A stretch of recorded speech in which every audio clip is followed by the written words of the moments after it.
तो सभी को यीशु के जिंदा नाम में जय मसीह की। और फिर से एक नए वीडियो के साथ आया हूँ मेरे भाइयों मेरे बहनों, बहुत खुशी के साथ, बहुत आनंद के साथ आज इस वचन को मैं देने वाला हूँ। अगर इस वचन को आप सुन रहे हैं तो कृपया आप थोड़ा सा हट जाइए, क्योंकि आप शोरगुल में न जाइए और ध्यान से परमेश्वर के वचन को सुनिए। मेरे भाइयों मेरे बहनों, कमेंट बॉक्स में बात ज़रूर बताएं कि कितने सारे लोग चर्च आज गए थे, ये बात ज़रूर बताएं। और दूसरी बात यह है कि परमेश्वर हमको परखता है, वो देखना चाहता है कि हमारा बेटा हमसे कितना प्रेम करता है। मेरे भाइयों मेरे बहनों, प्रेम को प्रदर्शित करने के लिए हमारा यीशु मसीह सूली पे चढ़ा, तो क्या आप उसके प्रेम के लिए इतना सा नहीं करते क्या कि 6 दिन काम करते हो लेकिन 7वें दिन भी क्या करते हो, आप काम काज में फंसे रहते हो। बुरा मत मानिएगा मेरे बातों को मेरे भाइयों मेरे बहनों, आपका उद्धार तो हो जाएगा, आप स्वर्ग में तो चले जाओगे, लेकिन आपको वो नहीं मिलेगा जो आपको चाहिए। और आपका उद्धार तभी हो सकता है जब आप क्या करो, आप चर्च में जाने के साथ साथ आप उसके वचनों पर चलो, तब मिलेगा उद्धार। बहुत सारे लोग ये सोचते हैं मैं चर्च में जा रहा हूँ मेरा उद्धार हो जाएगा। परमेश्वर उसका भी उद्धार करेगा जो पढ़ा लिखा नहीं है, परमेश्वर के वचन को नहीं समझ पाता, वो जाता है अपना प्रजेंटी देता है परमेश्वर में, उसका उद्धार होगा। लेकिन आपको तो परमेश्वर ने कान दिया है, बुद्धि दिया है, दिमाग दिया है, तो फिर आप क्यों दूर रहते हो परमेश्वर से? फिर आप क्यों सोचते हो 7वें दिन काम करने के बारे में? मेरे भाइयों मेरे बहनों, 6 दिन काम काज करो, लेकिन 7वें दिन अपने यीशु को बाइबल लेके धन्यवाद देने जरूर जाओ। क्योंकि जिस काम में चाहे आपके ऊपर कर्ज है, मैं जानता हूँ कि बहुत सारे लोगों के ऊपर कर्ज है, मेरे ऊपर भी कर्ज है, लेकिन क्या करें, हम अपने जीवन में कभी भी उस कर्ज के बारे में न सोचें। परमेश्वर कहता है कि तू सारी चिंता मुझ पर डाल दे, विश्वास के साथ आप परमेश्वर पर सारी चिंताओं डालो। मेरे भाइयों मेरे बहनों, जिस दिन आपको विश्वास हो जाएगा आपके दिल में परमेश्वर के प्रति, उस दिन से आप बिल्कुल उस कर्ज से, उस बीमारी से आज़ाद हो जाओगे। लेकिन विश्वास करना पड़ेगा।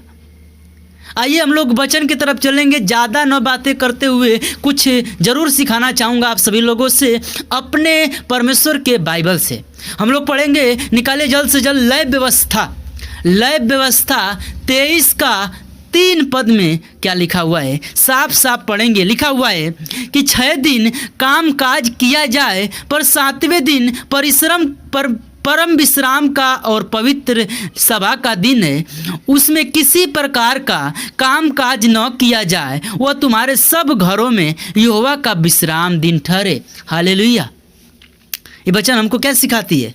6 दिन हम खूब काम काज करें, लेकिन 7वें दिन अपने यीशु को धन्यवाद देने जरूर जाएं।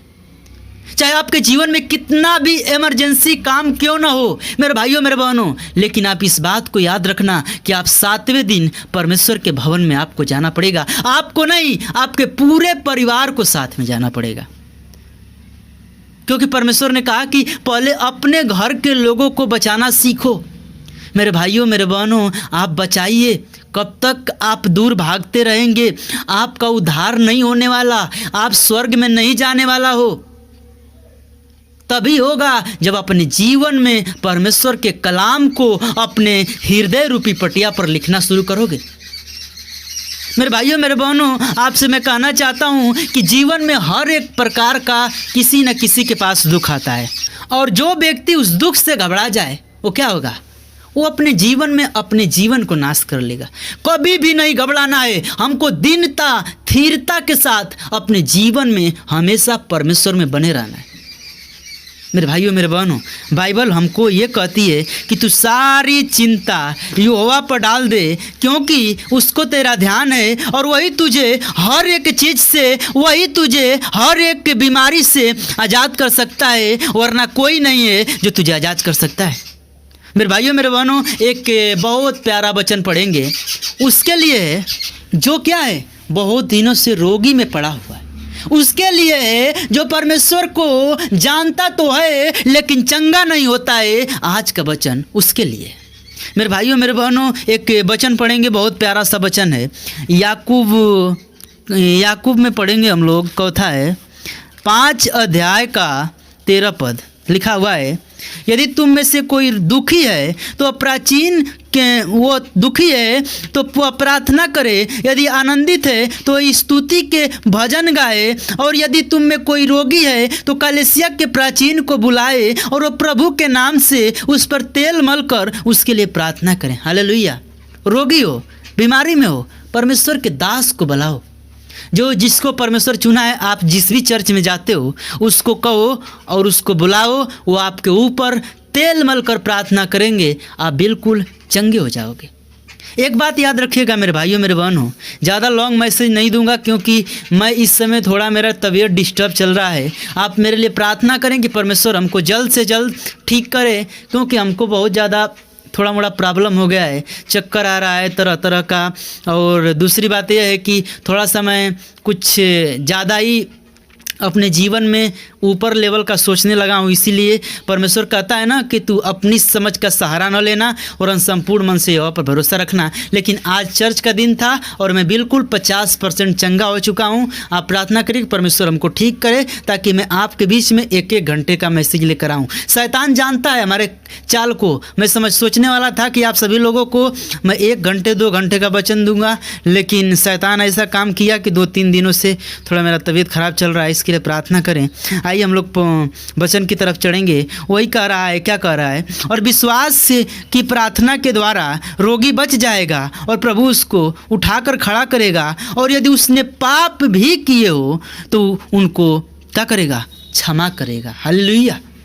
आप पाप भी किए हैं ना, परमेश्वर आपको क्षमा कर देगा, लेकिन आप उस पापों को परमेश्वर के सामने मान लें कि प्रभु मैंने पाप किया है, मुझे क्षमा कर। उसी दिन से परमेश्वर आपको क्षमा कर देगा और अपने जीवन में आप आशीष को देखने लगोगे। मेरे भाइयों मेरे बहनों, आप कभी भी अपने जीवन में घबराओ न, दीनता के साथ परमेश्वर को पकड़े रहो, वो रास्ता निकालने वाला वही है।